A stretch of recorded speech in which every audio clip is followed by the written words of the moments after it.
Hey, Steven, I'm about to go to a meeting in Fishtown of business owners that are supposed to be like-minded. Like-minded. Any idea why I'm going? Do you have any idea why I'm going?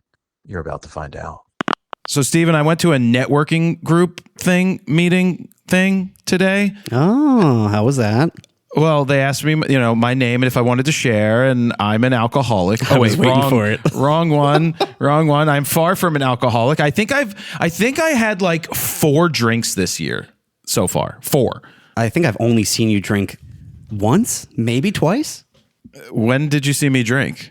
You've definitely had an old fashioned or two in front of me. It's rare. Yeah, though. but so I don't even want to drink those when I go out. I just don't like alcohol. I rather eat food than drink. So I have no desire to drink. And some people just don't understand how, Jared, how can you go to a bar and not have a drink in your hand? Because even some people need to just have seltzer just because, Sure. You know what they say? Other people are judging me. I'm like, do you think I fucking care what people say about me? Yeah, I don't like drinking. I don't really care about people judging me, but it is more like, what do I do with my hands? Do I put them in my pockets? Do I fold my hands? What do I do? I need a drink. You grab people's asses when they walk by, like that guy did to me in California that one time on that photo shoot at the what was that? What was that shoot we did over there? I don't know what you're talking about. No, the photo shoot where the guy from Old School, Will Ferrell, his company, Funny or Die. yeah, Funny or Die, where that person dressed. Someone that grabbed was, your ass? It was that you how do I describe the guy dressed in drag with the most basically he was a drag queen because that's what he looked like, a literal drag queen, walked past me, pinched my ass, and that's assault. That's sexual assault. I don't even remember that, but I just think Well, you were running back. You were back there shooting pictures of. I was doing all the work. You actually were. Dude, that I was up such front. a stressful night. I had to take the Funny or Die employee photo of 100 plus people. Was Will Ferrell actually in that one? Yeah, he's in there. Oh, really? I don't even remember seeing that picture. Yep. If you recall, I had it all set up for the Yeah, and then one they moved side it. of the venue, Yeah. and they all showed up on the other side of the venue, and I had to literally move them all over like cattle. That was crazy. I think we edited and returned the photos like that night, right away. Yeah, I don't remember anymore. Clearly, all I remember is a cross-dresser. Wait, what did I call it? What did I say? Drag queen. What are they? Drag queen. Yes, because legitimately, when you go to a drag show, this is how this person was dressed. Do you recall the initial conversation we had with them when we realized that they were inviting over 1,000 people to this party, and it was only me and you covering the entire event? No, I don't remember that at all. And it ended up being 2,000 people. Was it really? Yeah. Everybody showed up and they ended up doubling the guest list. And I'm like, I can't even walk. I physically can't move around the venue to take pictures for you guys. I don't know what you want me to do. You know who was on the VIP list that night? Pauly Shore. We's in the juice. That's a story for another day. Anyway, networking group meeting. I didn't know this networking group existed until I saw a thing on Instagram that was like, Fishtown Connect, join our networking group. And I was like, all right. So I sent them an email and they have like 100 people in the group and they said, we're meeting tomorrow. Like, I know it's short notice, but there's a diner around the corner in Fishtown called the Fishtown Diner, which I didn't even know people went to. Real original. But I took my scooter and I scooted over because it was 8 a.m. They were just sitting there and there was like 8 people when I got there. And so they already started. I was just sitting and then it becomes this whole conversation. People are different business owners. You had a trainer, which was actually good to know that there's another trainer, physical trainer. He was there. There was a realtor. There was a financial person. Then there was the other guy. One woman was a lawyer. And then there's me. So, it's interesting because I got to be the most interesting person in the diner. I got to tell you, Stephen.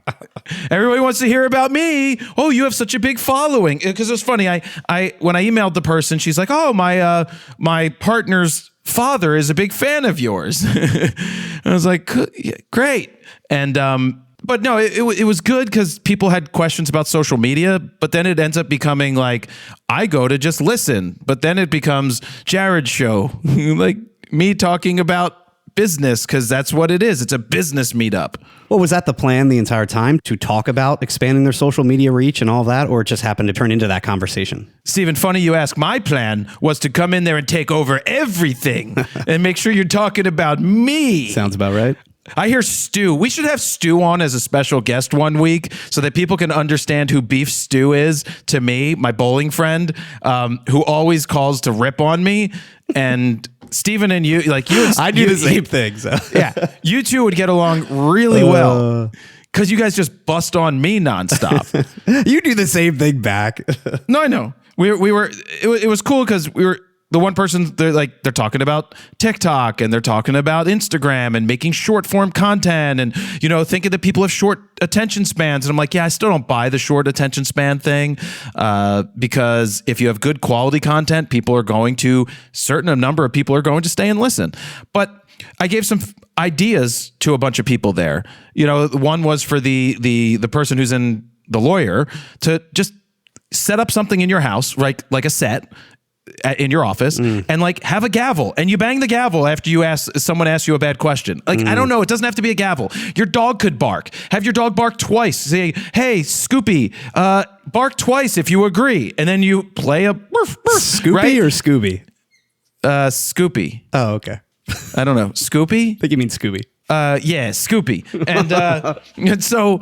But, I'm like, just come up with some weird shit. And I'm like, see, the problem with you lawyers is that you never want to share your information because you think everything's billable hours. But what you have to understand is if you're talking about a contract, what you really should do is you should break down and analyze a full, complete contract and explain what everything means because no one is going to be able to replicate that themselves. And now, because you're the person explaining it to them in layman's terms, they're more likely to call you and trust you to pay you to do the job in the future. It's that simple to me.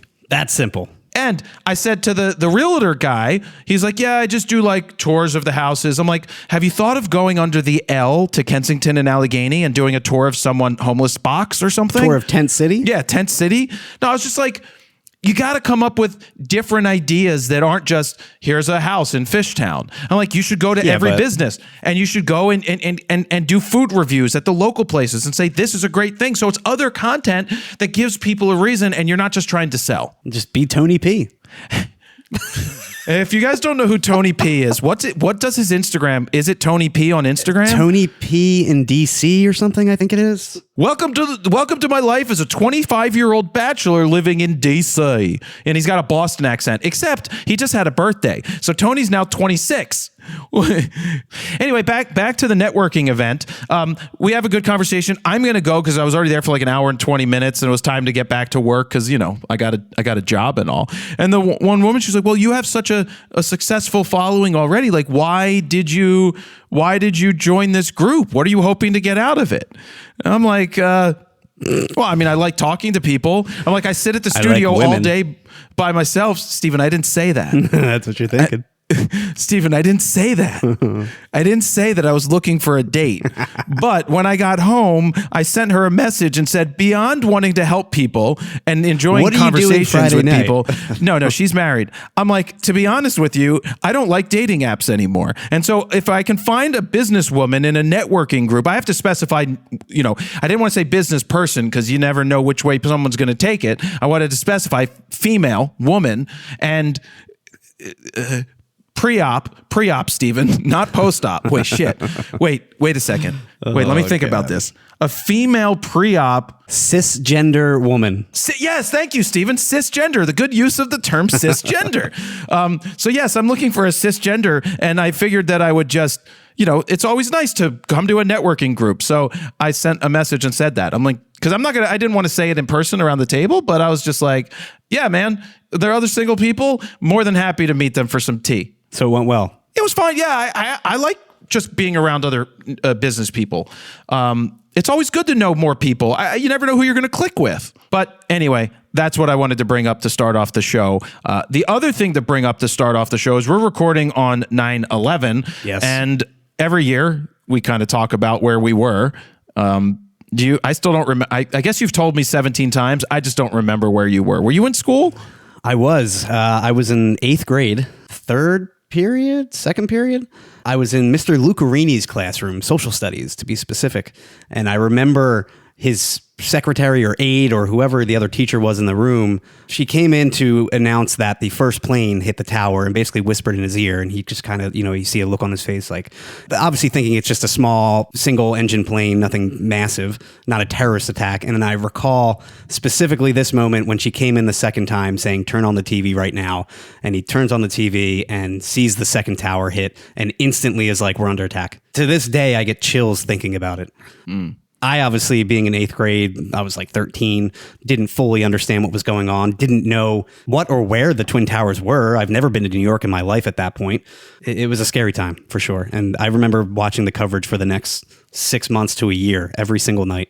Yeah, I was in the dark room. I was working a shitty job at a yearbook company, and I was in the black and white dark room because the schools that didn't pay enough money to do color would do black and white for the yearbook still. They couldn't afford it. Yeah. So I'm in there printing on this machine thing, and I'm listening to Howard Stern because that's what I listen to every morning. It's 7:30 in the morning, 8 o'clock when I'm there, and I'm just by myself.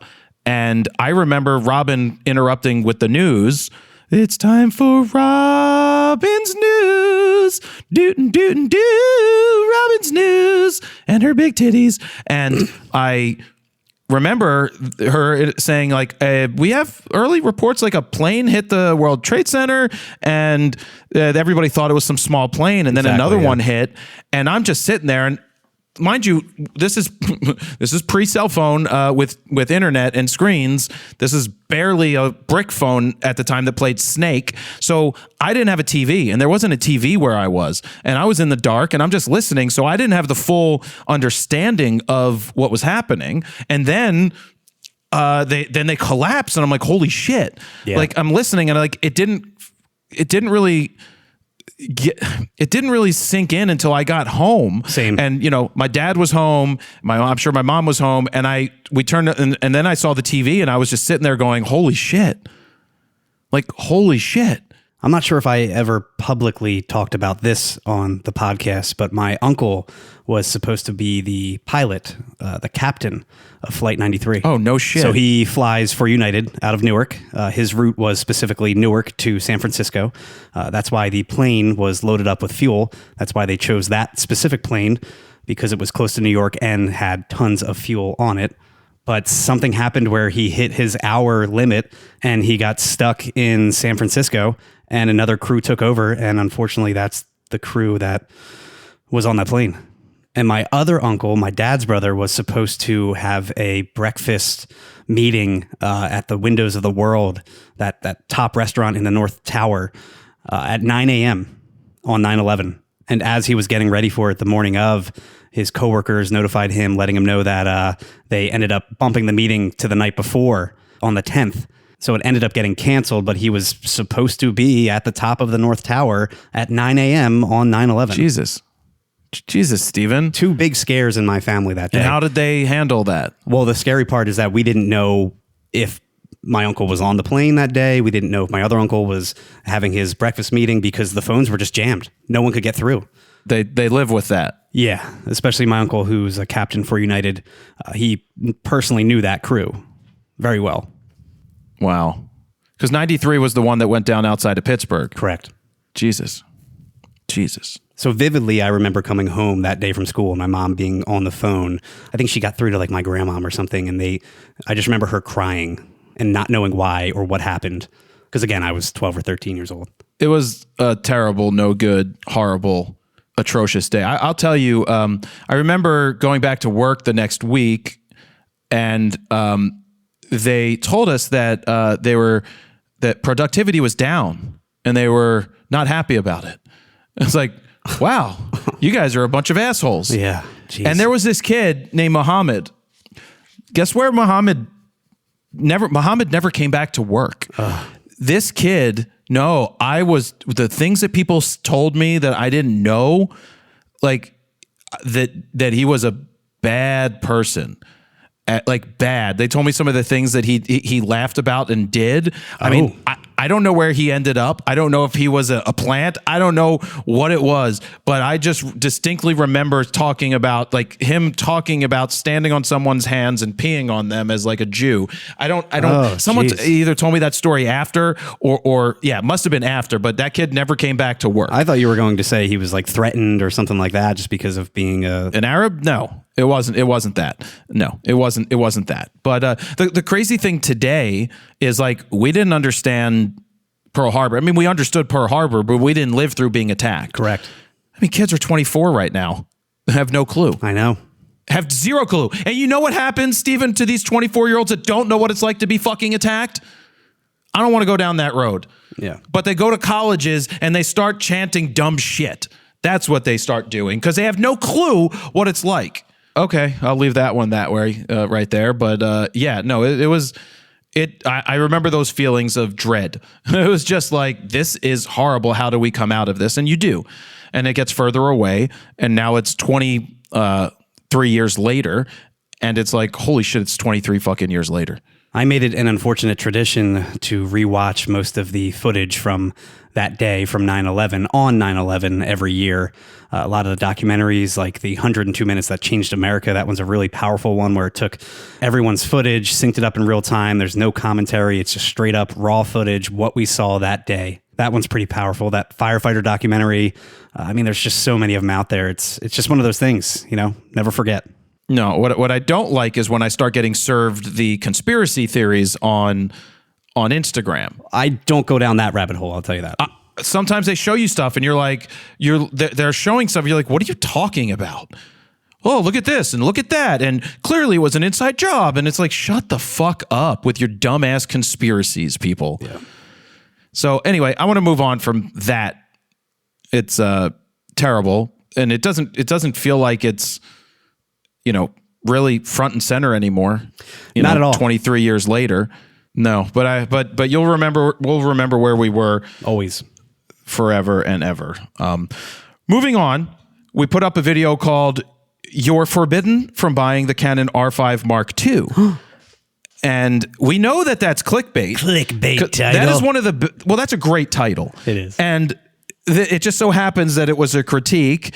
Actually, it was a mentorship one-on-one with this guy. And I was really, by the end of it, you see it. It's in the video where I say, I would love to use this and share this with everybody because there's a lot of good information in this video that we need to put out. And it could have been even a longer video because the actual mentorship call was close to an hour long. But we tried to... When they're supposed to only be 45 minutes. Yeah, by the way. You tend to always go over a little bit. Overtime. Over deliver, yeah. But we tried to trim the fat basically and make it really concise. And obviously there was an intro and outro to that. What I liked about this video, opposed to our normal critiques that we put out from a mentorship call or something like that, is that you did a follow-up and he sent pictures after the fact saying, I took everything you said, put it into practice, went out and shot again. I think that's pretty cool, seeing the before and after and seeing the progress along the way and all the tips and tricks and everything you get in between.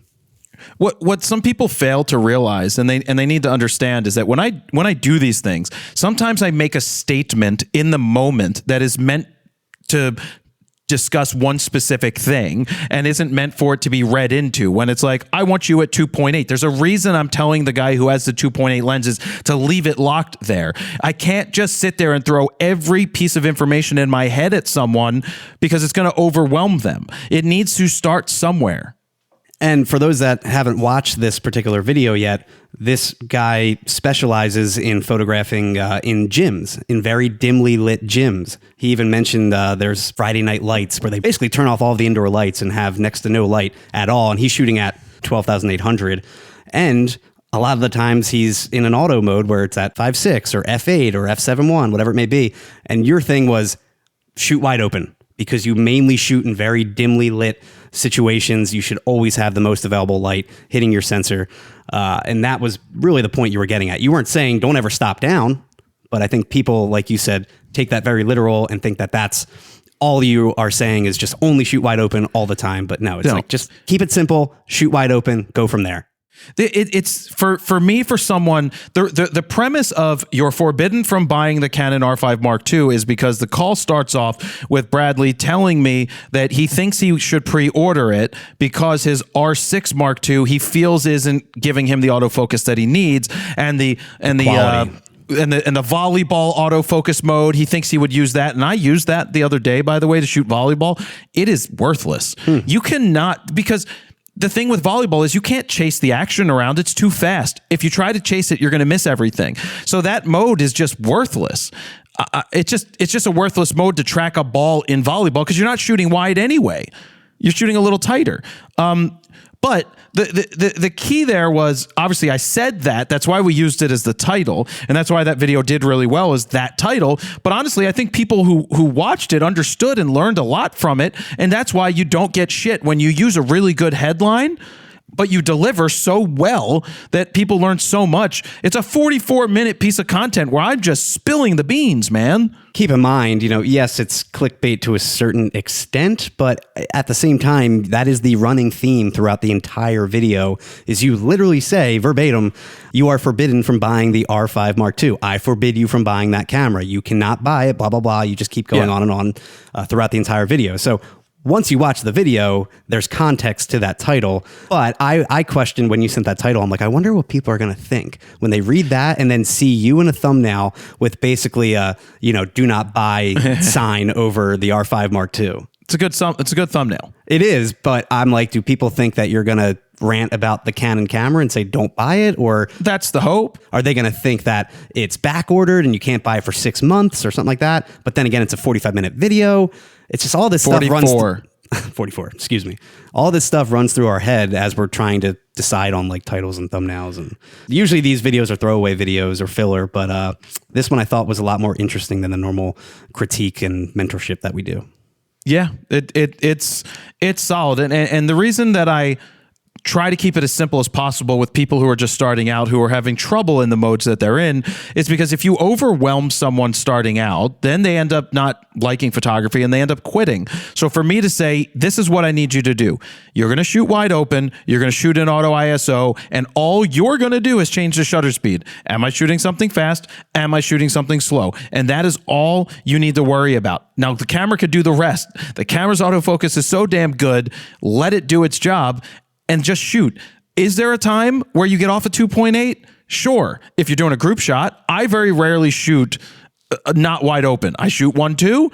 I shoot 2.8. I shoot f2 with my 28 to 70 f2. There's a reason. If there's a group shot, I go ahead and I change it. But for regular shooting, I want to isolate my subject for the most part, unless I'm in Paris at the Eiffel Tower and you can't tell that you're in Paris at the Eiffel Tower, then I might bump it up just a little bit. Yeah, I mean, I've always said it depends if I'm trying to really capture the scene and the overall environment, and how far away is the subject to the background? Do I really need to isolate them? Like when I shot my daughter in front of the tree, she's only 4 feet in front of the tree, so I shot wide open at 1.2. It all depends on the scene, the situation, the scenario, the environment. But kudos to Bradley for letting us dissect and rip apart his work and nitpick every little thing in a constructive criticism feedback type of way, in a very tough love way.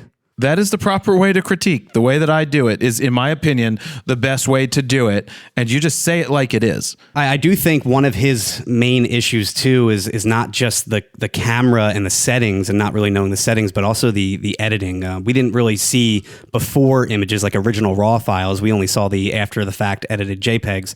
And it seemed to me like he was shooting at insanely high ISOs, like north of 10,000. And what he would do is just crank up those shadows, crank up the exposure. And in turn, you're also losing a lot of color data, dynamic range in general when you're shooting that high. So everything's just looking like mush at the end of the day. And it's not the camera. It's more like the settings are not in the right place. As I always tell people, predominantly if there's a problem, it's you, it's not the camera. Always, even when I'm shooting, if I'm having an issue with something, I have to take a step back and say, what am I doing wrong? Sure. What setting do I not have set properly that is causing this? And so you need to take a step back in these situations or in any situation and realize it's most likely a human error and not a camera error. Now, sometimes you do get camera errors, but it's mostly us. Granted, it doesn't help that he's in one of the toughest environments to shoot, a dimly lit gym, which I'm sure he only has limited space to work with too. Yeah. But I like mentoring. I like giving people feedback. You just have to say it like it is to people sometimes. Sometimes people are like, well, how do I make money here? And I'm like, well, you might not. You might not make money with photography. You just might not. That doesn't mean you shouldn't be a photographer, you shouldn't shoot, but you shouldn't quit your day job if the other jobs in photography aren't superseding what you're making for a while at your real job. So it's also tough to have both sides of photography, that creative eye and then that business side. I think a lot of people lack one or the other. Yeah. Anyway, we're gonna put a fork in that your Forbidden video. If you haven't checked that out, go ahead and check out the Forbidden video. It's a really good video to watch. Now, I have been testing out the R5 Mark II quite a bit because I have it. You really have. I feel like you're slowly falling in love with that camera. Well, it does You're have a big cheating hole on your R3. Well, yeah, Hey. Which hole would be better though between the Z mount, the L mount, the E mount, or the RF mount? For Steven? you, that's the smallest hole, so the E mount. No, Steven, you have to go with micro 4/3 for that. Oh, there you go. You got to go with an GH, Olympus. Olympus yeah, mount, GH Panasonic has the tightest hole. Steven, how could you allow our show to go down this direction? Yeah, okay. Why do you always allow this to happen? I don't know. I can't believe you're talking about holes. Anyway, Holes. Have you seen the movie Holes? Years ago. Is that Shia LaBeouf? Yeah. Yeah. Do you know how good that movie is? It is good. That movie is really good. The book's good. Oh, I never read that book. Even Stevens. Steven. That was his show. She's, by the way, what's her name? The girl, Christy Carlson Romano. She is now like a YouTuber and talks about all these young childhood Disney actors. They're all doing YouTube stuff and doing podcasts. And Vanessa Hudgens. What about her? I never Googled her nude photos. Me either. Definitely not. No, actually. Or Haley Williams. Definitely not. Oh, Haley, when she accidentally tweeted her boobs? Yeah. Amazing. Oh, that wasn't a text message. Whoop. No, she was on. Well, it's because she was on a BlackBerry. I will tell you, do not look for Hope Solo's nude pictures.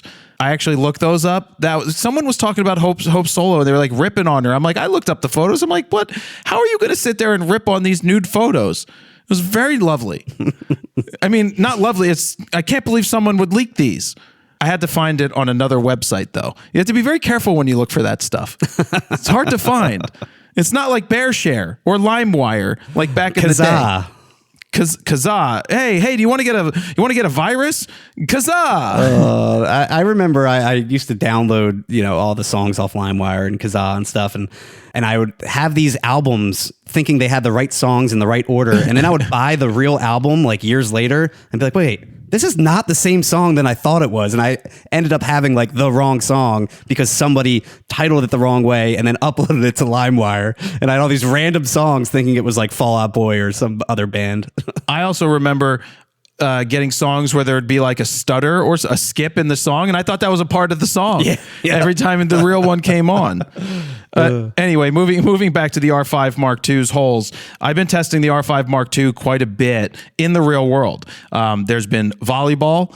There's been volleyball. I've done the Phillies. I did the Kamala Harris and Tim Walz introduction a couple months ago already. Tomorrow, a musician is stopping by or supposed to stop by the studio. What did I shoot last night? Last night was the Phillies. But before I get to the last night, 2 days ago, I took the R5, the R5 Mark II, and the R3 with two 400 2.8s and adapters to test two things: high ISO capability across the board with the same settings, in the same lighting, in the same batter, in the same moment, right? Trying to do that as best as possible. And I also wanted to show the ball crossing the plate to show warpage between the three. Rolling shutter, yeah. Yeah, and so I wish I had an R1 because I could have done all of them at the same time. I would have taken 4 400 2.8s, Steven. Could you imagine me out there with 4 400 2.8s at my feet with 4 adapters? I feel like you would have to take trips back and forth to your car or have a cart of some sort. I would take a cart, man. Yeah. I would take a cartman. A cartman. Screw you guys. Ma, answer the door. We answer the door, goddammit. I do what I want. Could you imagine? So anyway, that test went really well. I was pretty surprised at 4,000 ISO. I was pretty surprised at the 10,000 ISO. It's very difficult to see differences. And keep in mind, you shot all of these in the electronic shutter modes on all of the cameras, including the R5, which was not really meant to be shot exclusively with the electronic shutter. No, but the whole point is you can, and I wanted to see what it could do. And 10,000 ISO was not bad for the R5. Oh yeah, I shot 10,000 ISO. What was I shooting 10,000? Oh, volleyball the other day. I shot at 10,000 with the 100 to 300. And when I put on a 1.2 lens, I was able to drop it down to like 3,200 ISO at 1.2. Yeah. And are you listening, Bradley? Yeah, it was incredible for volleyball, like shooting at 1.2. But the 4,000 ISO, when I put those into Lightroom, you can see a difference between the R5 and the R5 Mark II, that the R5 Mark II just feels sharper and better color. Totally agree. More detailed overall and definitely better color. I do feel like the R5, though, has the upper hand in high ISO in terms of noise, or it's just some kind of, I feel like the way Adobe is rendering the RAW file in the R5 Mark II is not exactly correct just yet. It seems like it's a little, it's overexposing it a hair, which is kind of odd. It's lifting the shadows and overexposing. And I know when the R5 initially came out, Adobe had that problem and had to update the way they render the R5 file like a month or two after it got released. I'm curious if it's the same way now. Not that it's really a problem, but you can just tell. You don't really notice. With the same settings across the board, for some reason the R5 II is just slightly brighter by about a quarter stop. I noticed that too. Nothing to do with a T-stop and a lens or anything like that, because it's the same exact lens you're using across the board. Yeah, and the toughest part was I had two lenses. So I had two bodies on. I would get, like, say, Schwarber up to bat. I'd bang out one pitch, boom. I'd pick up the other camera, no monopods, because it just was easier to quickly grab. Boom, turn the camera off, switch on to the R3 or whatever, R5, try to get the same, because I wanted to get the same batter each, for that. It just within seconds of each other. When we're zoomed in 1:1 or at 100% on the R5 Mark II, please understand that's 45 megapixels. When you zoom in on the R3, that's a 24 megapixel camera. And when you're at 100%, it looks very similar. And when I went to 200% on that, it was very similar to what 100% looked like on the other. It was very hard to tell that the R5 Mark II wasn't basically an R3 quality. I still think the R3, there's just something about the files just feel cleaner at the end of the day, but no one's going to know. I definitely agree that the R3 is the low light monster, the king still, for Canon at least. It's certainly cleaner than the R5 Mark II. Now that's if you're insanely pixel peeping and if you're above like 10,000 ISO, where you'll really notice a difference. But or if you're going nuts with a dynamic range and raising shadows freaking 5 stops or something insane in electronic shutter mode. But overall, yeah, I do agree that the R3 looks cleaner, but the R5 Mark II to me looks more detailed and just better color. The color just, I don't know, they did something different with that sensor, the R5 Mark II, because the R5 and the R3 looked almost identical when you put them side by side, but one's R5 stacked Mark II, and one's not. Yeah, I'm just saying color-wise, they looked the same. It looked like they was rendering the same colors, where the R5 II, and this is all, by the way, with the standard Adobe color profile that you're using. I tend to do the camera matching standard profile for Canon personally, but with Adobe color across the board, it still seems like there's just difference in color for sure. And that could just be an Adobe thing. Yeah. Yep. But using the R5 is making me excited for what an R1 quality will look like. Yes. What I'm getting from the R5 Mark II is incredible. The fact, and I keep saying this over and over, is that you're doing 30 frames a second. That's what the R3 can do. You have better autofocus than the R3, which is insane because the R3 had the best Canon autofocus ever before this. You are shooting with pre-shooting up to 15 frames, and you have a pretty good buffer as long as you don't put the SD card in there. So I am shooting not redundant because that SD card would bog me down and I can't do it. So I have to make the compromise of not using a dual second card slot, because I'd never be able to get the speed I need.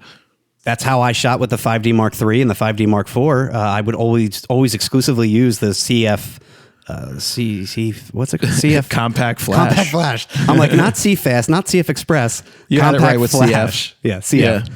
I would only shoot with that slot because the SD was just way too slow. I think it was UHS 1 on the 5D3 and maybe the 5D4. They might have updated at that point, but I never shot. I actually don't think they did. I still don't think they updated to UHS It might have just 2. been UHS 1. Yeah, I don't know. But this camera is getting me more and more excited to use an R1 just for the fact that I'm doing some amazing things with the R5. Just to have the speed and capabilities of what an R3 can do, but in an R5 that's 45 megapixels. Not saying that the megapixels matters to me. I still don't need 45. But the fact that I'm getting clean shots at high ISOs compared to what the R3 looks like is impressive. And from my just using the R1 for the short time and the short periods that I've been able to use it, that thing is going to be so clean at 24 megapixels. That's where that's going to shine. At 5,000, 6,400, 8,000 ISO, it's probably going to look like 2,500 ISO in older cameras. It's just going to be that insane. Do you find yourself falling in love with high megapixel cameras again, now back with a 45 megapixel camera? No, it doesn't matter. I feel like that was your dilemma going from the A1 to the R3. You really did love the 50 megapixels of that sensor. Yeah, and then you're like, it doesn't matter. It's just one of those trade-offs. And I didn't like the fact that I couldn't record my EVF and still can't. So it's one of those trade-offs that you make. And we bring all of this up, by the way, because we just did a recent comparison of the R5 versus R5 Mark II versus R3. You wouldn't think to throw the R3 in that mix, but it's the same price right now, brand new on sale. It's less expensive. No, I think it's back to 4,500. I know, but think about it. It already comes with a grip and a bigger battery. And the R5 Mark II, you got to buy a grip and an extra battery. If you want to shoot vertically integrated like that, yeah. So I shot like 6.5 innings yesterday and was down to like 34% battery. And I think what's happening, and the reason you're chewing up more battery, is when you have pre-shooting on, it's literally taking pictures and buffering them. It's not saving them if you don't take the full picture, but it's literally continually taking pictures if your fingers press halfway down because it's buffering and taking pictures. That's the thing. That's really what it's doing. So it is chewing up battery a little quicker, I think. So that's why I would need a second one, but they're sold out.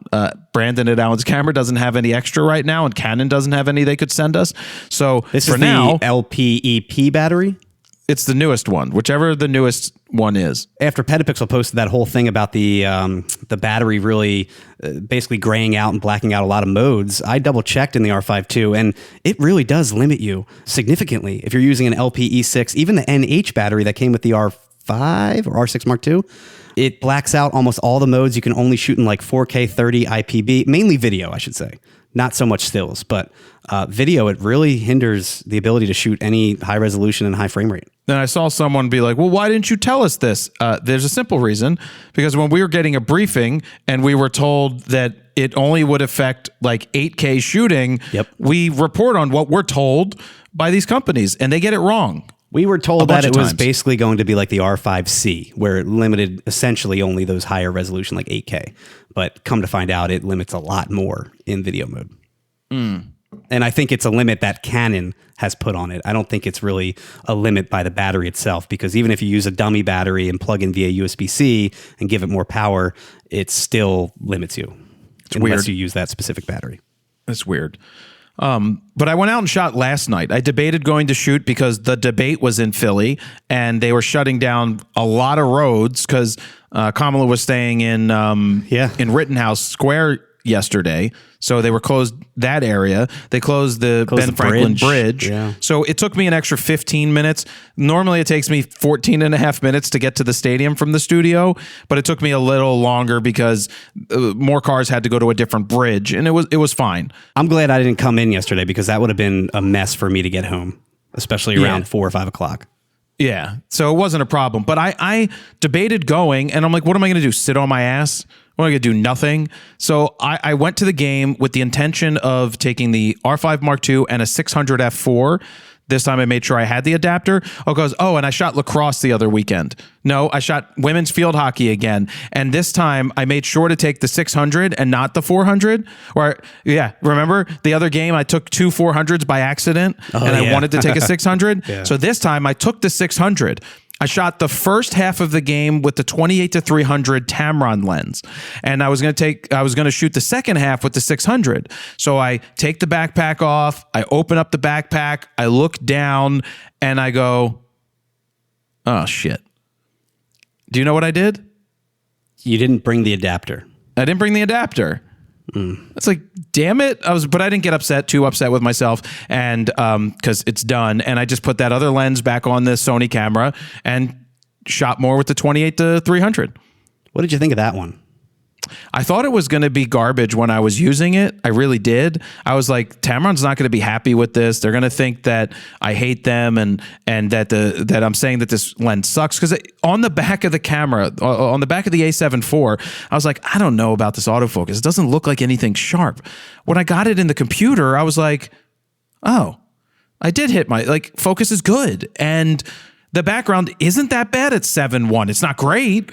It's also only a $900 lens, but I'm not saying that's cheap, but that is cheap for a kind of all-in-one zoom. Yeah, you'll be happy to know that I did double check the resolution of the HDMI out was wrong when I set it. So I saw that it was only saying a couple minutes of record time. I'm like, yeah, I need to make that 1080. We have to still film that 28-300 review, but they also have a Tamron 50-300. We did that. We did that already, and it just came out also recently, a few months ago, and that one is only $100 less. I'd rather just pay the extra $100 and get that extra 22 millimeters on the wide end. Granted, you lose a third of a stop in terms of aperture, but who cares? It doesn't feel like it's as quality as a lens. I mean, they look exactly the same from the build quality. Well, we have them here, so we might as well put them both on. I don't think I shipped it back yet. You did not, no. Oh, good, because they usually ask for me. They did ask me. I just don't do shipping. But that's what an intern's for. Same focus system, same vibration compensation, same everything. It's just odd that they released both. And I mean, I could see if one was like $300 less, but $100 difference. It's not a lens that I would recommend anybody listening to this that wants to be a real photographer buys. Yeah. It's a lens that the person that doesn't really give a shit but wants something better than their cell phone that has reach but thinks that they're going to get better quality, because you will get better quality than your cell phone. It's the soccer mom lens. You know, it's cover your kids playing sports, of course. You have to be equal opportunity, Stephen. Okay. Or dad. Mom or dad. Or people. It could be dad and dad. Could be dad and dad. Or mom and mom. Or they and them. Mom and mom. I like mom and mom. They usually drive Subarus. They usually do drive Subaru. So there's like 7 Subarus on this block outside the studio that I noticed the other day. There were like 4 Subarus in a row. And I just was curious how many of them are driven by women. Man, it's just such a true stereotype. Dude, my brother-in-law works for Subaru, and it is definitely true. I think, like he said, like 90% of their customers are women. Big props to Subaru for finding the niche and giving people Owning what they want. Yeah. Like, absolutely. Not pandering to like, oh, we want a car for everyone. No, we want a car specifically for lesbians. I mean, let's just say it like it is. Short haircut, dyed purple hair, going kayaking. Then there's nothing wrong with that. That's beautiful. Yeah, no, because that's what you're into. Do you know who else got a Subaru given to them? Dan. Do you know? Remember when I bought this place? Those people were giving away a Subaru. Yeah. He still never fixed it. Typical. But that wasn't one of those Subarus that was a car that, not like today's Subaru, where it has that really ugly blue Subaru Outback or Forester. I don't know what the Subarus are called. Subaru Outback. Anyway, so I went out yesterday to photograph. I got there after the traffic. I took the 600 to shoot with intent. And after like 3 innings, I looked over at this other photographer, Derek, and I'm like, I probably shouldn't say this, but I am having one of those games today. I am crushing. Everywhere I pointed the camera, Stephen, action happened. And you have to understand, when you're shooting with a 600, like Schwarber leads off the game with his 14th leadoff home run of the season. I'm vertical, 600 millimeter. And I'll post these, or I may have already posted some of these by the time you listen to this. 600 millimeters vertical of a player at home plate, you have to watch the feet. You have to understand that there's going to be a little bit of a step where the feet are going to spread a little bit. You have to get your composition so spot on and perfect and stable with your line straight so that everything is in the frame, because you're shooting tight at 600, and I nailed it. Lead off the game, I'm right on it. Boom. Brandon Marsh going from third to home on an overthrow and sliding, diving head first and rolling over, nailed it. Harper getting finally having to dive and move fast to grab a ball, spot on, man. And everything was in focus. 69 shots in a row, including the pre-shooting. Are you saying that it was the camera mainly helping you out with everything being spot on, or do you think you could have achieved the same thing with your R3? It just happened to be a good day for you. Well, anything that happens with a batter, the pre-shooting is going to help, because what happens with an R3 is you don't know when they're going to swing. So because you don't know that, you start motor driving before the pitch as the pitch is happening, which means there's a bunch of times where they don't swing and you just burnt 25 photos, 30 photos. The new way of shooting that I'm discovering myself and explaining to new people shooting with pre-shooting, not Nikon, because that doesn't shoot RAW pre-shooting, is that you really don't take the picture unless someone does swing. Mm-hmm. Because you go back a half a second with the Canon. You go back a half a second with your photos. Same thing with the R1. You're going to go back a half a second and get 20 shots. So you're getting 15 shots, but you're waiting until they swing with your finger pressed halfway down, fully buffered. They swing, you press it, and you keep shooting if action is happening. But you get all of that stuff. So you're really only shooting when the action's happening there and not wasting the time. Funny side story, there's a guy at the Phillies who, remember last year when Harper rounded second and was staring at that shortstop or staring at the guy over his shoulder, the Braves guy? Yeah. Well, that was taken from center field with a Nikon and a 600 f4. Well, the shooter there is having trouble with the Nikon. He understands that his lens is getting old, can't get any support from Nikon professional services because they fired everybody. So it's a big deal. If you have an issue, you can't get help and you can't get support. That's a problem. NPS still exists though, right? NPS still exists, but who's running it? Wow. Every pro I talk to says one of the reasons that they switch beyond the autofocus is that with Sony and Canon, they can actually talk to a professional service person and get help. And you have to pay to be a part of NPS, correct? You may need to. I don't know. It was always free. Yeah, I'm no longer an NPS member. It doesn't matter. I don't need to be at this point. Yeah. So the last game, not yesterday, but the day before, this photographer was sent an A9 as a loaner. He was sent, an A9 III as a loaner, and he was sent a 400 2.8. And he set it up, and he's like, he just shot warm-ups, pre-batting practice, and he was like, wow. Like right off the bat, it was a wow. And then at the end of the game, he's talking to another Nikon shooter the next day being like, dude, he's like, I can count on my hand, on one hand, how many shots are just missed. He's like, it's just like you point the camera and the focus goes to where it needs to be. And I don't have to fight it. I am getting stuff that I wouldn't get with the Nikon. It's just the realization that kicks in when you use a camera like that.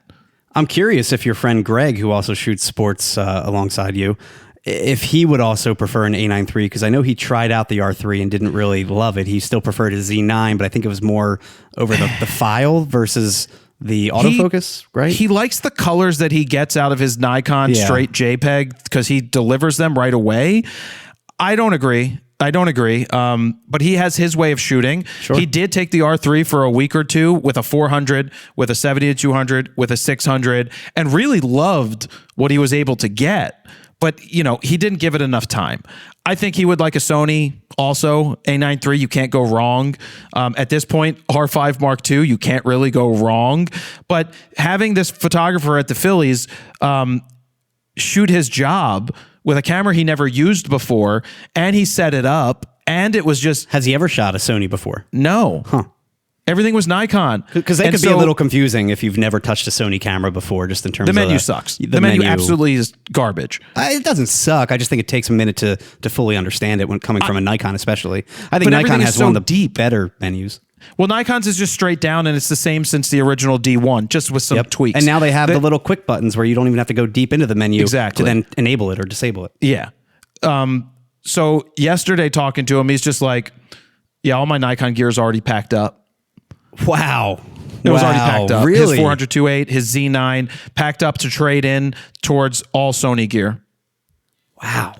Sony will help, professional photographers switch. They make it really enticing for you to switch. But the thing is, autofocus works and he can get support.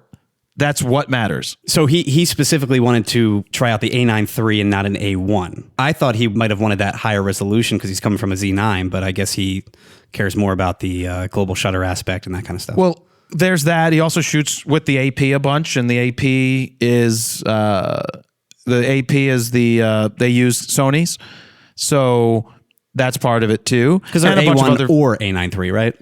Oh yeah. I mean, the AP guy, my buddy Matt Slocum, he loves the A9 III, and he won't tell you how much he loves the pre-shooting, but he loves the pre-shooting. Like this is, you know how many years I said it about the Nikons? I said it for 5 years.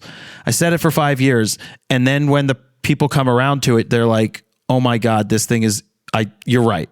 And which is fine. I know I'm right. And keep in mind, we're talking about quick, fast action sports. A lot of people will tend to be like, it's totally fine. By the way, I shoot landscapes. Yeah. or something like that. So he's beyond thrilled, and he's making the switch, just no questions asked. He's ready to just go. And just because, he loved it. He just, the shots he was getting, he just was very happy with the results he was getting. Wow.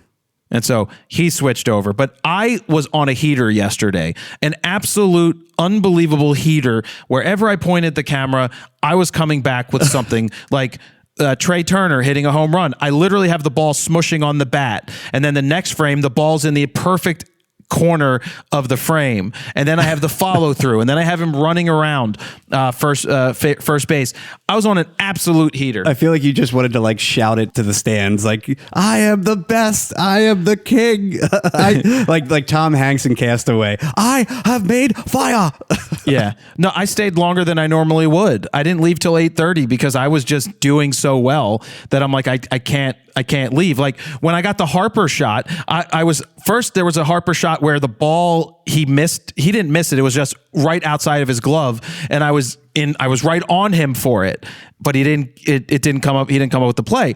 Then for the next inning, I ran around and went to that inside third base shot, and I was right on Harper. Now the whole background display is an issue with flickering, not with an A9 III, but with other cameras, you're going to see it. And I didn't dial in the settings, but whatever. I was right on Harper, and I got that shot. I am curious, though, if you take that, they have that auto detect flicker reduction mode where you can just basically point it at the billboards, the signs, and then it should tell you the frequency and then auto correct your shutter speed for it. But you're shooting so high, I don't know if that would work out. Yeah, no, I don't know. I don't know if it would at all, but I was really happy with what I got. So far, I'm going to be writing a script for the R5 Mark II, because we haven't done a full review. We did our initial preview video hands-on, which was very thorough and gave you all the specs. But now that we learned some of the quirks and some of the things that don't work and do work, I just really want to write this because I've gotten some great results so far, and I got a lot to say, and I want to make sure I say it right. Cool. So I'll be writing that up. Couple of news stories this week to get to before we wrap up. Nikon dropped a 51.4, Canon dropped a C80, and then Canon also dropped a 28-70 2.8, not a L lens, but a 28-70 that's pretty compact. It's a 2.8. Which one do you want to start with? Let's go with the C80. Get that out of the way real quick. Go for it. It's basically a mini C400 in a C70 body that's slightly tweaked. It has a C400's 24 megapixel stacked BSI sensor, which I'm pretty shocked that they did that because the C400 is an $8,000 camera that just came out. I don't even know if people have gotten their orders yet. And this camera is only $5,500 in a much smaller compact body. Again, same exact sensor. Now, body-wise, it does have the addition of an SDI port, an Ethernet port. It has a digital hot shoe. I don't think the C70 had a digital hot shoe. I think you needed an adapter or something, if I recall. Yes. Now, it's not a DGO sensor, though. It is not that proprietary dual gain output sensor. Has the same triple base ISO, the 800, 3200, and 12800, again, as the C400. Now, here's some of the caveats. It does 12-bit 6K Cinema Raw Light up to 30p, but you only get up to 30p and not 60p because it has dual SD card slots, just like the C70. There's no CF Express B card slot, so you don't get those higher bitrate RAW formats like the C400, like standard and HQ modes, and again, only up to 30p. If you want to do 60p, you got to be in RAW Super 35 mode. That stuff makes no sense. The two Yeah. SD card slots makes no sense. I mean, they still have to differentiate it a little bit from the C400, so I do get that. But it still has all the standard oversampled 4K modes and 10-bit 422, all-I, long GOP, H.265 up to 120p. And it's essentially rivaling the FX6 at about $6,000. Again, this one comes in at $5,500. This came out of nowhere. We really didn't know about it until right before. So we were shocked. There was really no rumors about it. I'm surprised they put this out right after the C400 when it's a mini C400. It's C stands for cookie. C stands for Exactly. cinema in this case. It's a really solid camera for. I mean, you shoot a movie. I mean, you can shoot a movie with anything if you know what you're doing. It has some really nice options. Great autofocus. I wish it had a viewfinder, even for me, just to put my eye up to it. I still prefer shooting properly, in my opinion, even when it comes to video. But that's just more of a personal preference thing. But the one weird thing is just the two SD cards. It just takes longer to transfer those cards. You put a 512 card in there and you fill that up. It's going to take much longer to transfer that to your backup storage device than a CF Express B. Yeah, But I'm sure they have their reasoning. I just think Canon now needs to update the R5C, either make it a Mark II or name it something different, a more compact version of this camera to rival the FX3, because the FX3 has just been killing it, and Sony's probably about to release an FX3 Mark II, if I had to guess. Nikon? Hit us with the Nikon. So this one's an odd choice for Nikon. I kind of got the 35-1.4 that they released not that long ago versus the 35-1.8. There was a price difference, but this one comes in at just $27 less than the current 50-1.8, and it just falls in a weird spot in Nikon's lineup, in my opinion. Now, the main difference for the 1.8S versus this new 50-1.4, Nikon says basically that the goal of the 1.8S line is to achieve maximum sharpness wide open.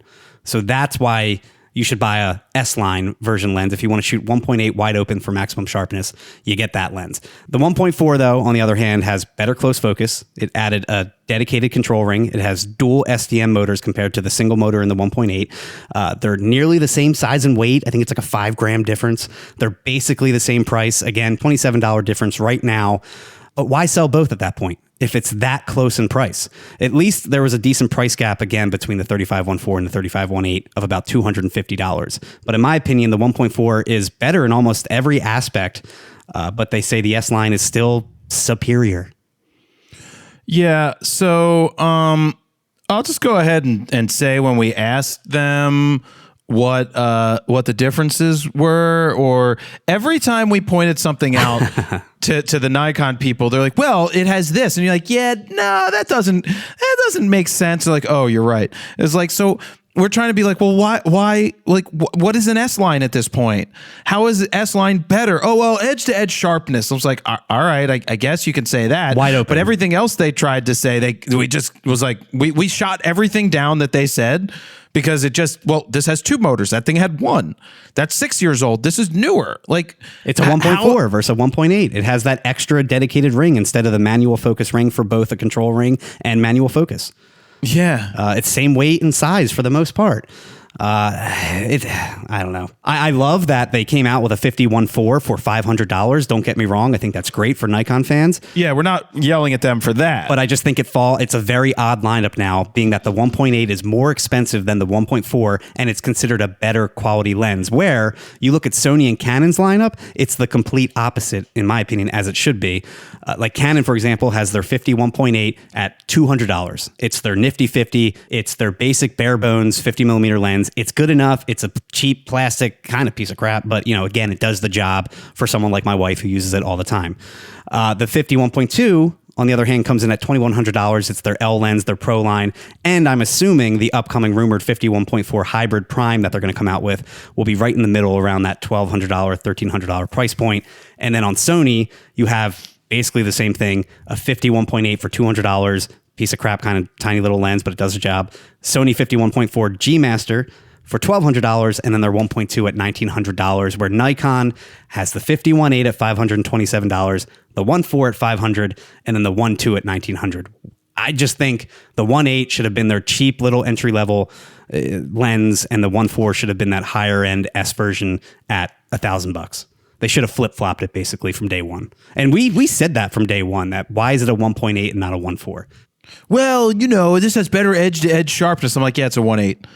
It's a 1.8 for $700. It was a kind of crazy town over there, but we're not ripping. I mean, they now have a 50-1.4, 1.8, 2.8, and 1.2. Wait, they have a 52.8? Yeah. Oh. I was shocked that they have a 52.8. And you got to keep in mind too, on the Sony side, you have all the excellent Sigma glass and Tamron glass, mainly Sigma, that makes the 50-1.4s for an affordable price. And then you got the new Canon 28-70 2.8 IS STM lens, nice little $1,100 lens for something like an R6, R6 II. Well, for anything really. Yeah. Or if you don't want to spend $2,400 or $2,300 on a 24-70 or $3,000 or $2,600, $2,700 refurb for a 28-70 f2. Well, that was always my issue back in the day, is you pretty much were limited to a 24-70 f4, or you spent an insane amount of money for a 24-70 2.8. There was really nothing in between. And this is kind of that nice in-betweener lens. Yeah, people are always going to say, is 28 wide enough? And I say I use the 28-70. I would prefer it to be a 24-70. That would be better. Actually, I would trim off some of the 70 in favor of some of the wider, right? If I could get a 20 or a 24, 24-65, I don't care. Shave off a little bit. Just give me I'd rather have the wider side, personally.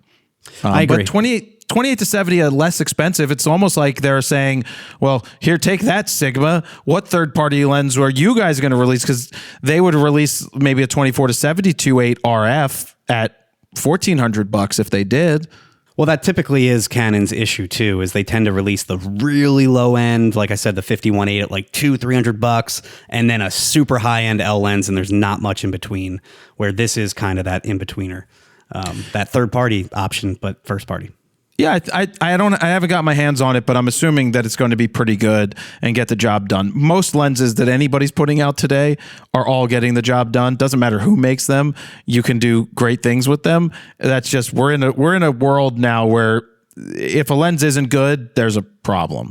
So that's your news little wrap up that we have this week. If you haven't submitted a website for a website critique, understand I'm probably not going to critique yours, just so you know. there's so many that came in this past week, man. Like, you open the floodgates.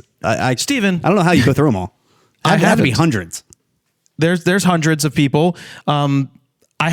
So when I put it on YouTube, I was like, leave a link down below. I tested putting links in comments, but maybe only because I'm verified I can do that. So people couldn't leave it. And I wanted them to do that so I could always go back and see the link. I didn't want to have people send emails because that's a pain in the ass. But I'm like, oh, we got the text line. Plus, it doesn't hurt to get people on the text line because maybe people will just stick around for when I do use the text line. Sure.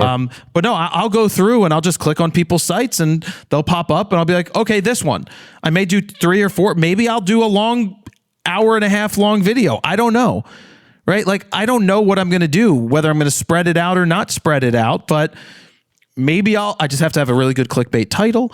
But the reason I would do a long one. You are forbidden from buying this camera X. Yeah. Your website sucks, but might do a longer form one with a bunch in there just for the fact that I can put chapters in there, and then people are more likely to watch each one. I don't know. Skip it to see if theirs was made. I don't know. Yeah, but then it ends up being watered down, and you end up like spending only like 2 or 3 minutes on each website, and you're like, next. This sucks. Oh, Good. I was going to This do sucks. I was going to do like 5, not 500. Okay, good. No, 'Cause If you texted us this past week or two, no, we probably didn't see your text. There's so many. Yeah, I'm going to go through and I'll go through and I'll look, but the odds are not in your favor. The odds are not in your favor. It's playing the lottery at Frono's Just being Photo. honest with you, and don't get offended if I don't pick yours, because I just can't get through everybody's. So anyway, I got to get out of here. We recorded a little different. Tonight's bowling. We're recording on a Wednesday, because I have a photo shoot in the morning. New videos every Wednesday. I forgot about Jenna is Marbles Austin. doing that. No, it was Jenna Marbles. Hey, Kermie, we have new videos every Wednesday, or whatever she used to do. Yeah. So that's all I got this time. Oh, you could text your link to 313-710-9729. You're signing up for our text line, and that's just every once in a while I drop a note when I feel like it, and I don't hammer people on it. So that's where I'm going to leave it, Steven. This is episode number 118, which I didn't even say until now. Thank you guys very much for listening. Jared Polin, FroKnowsPhoto.com. See ya. Bye.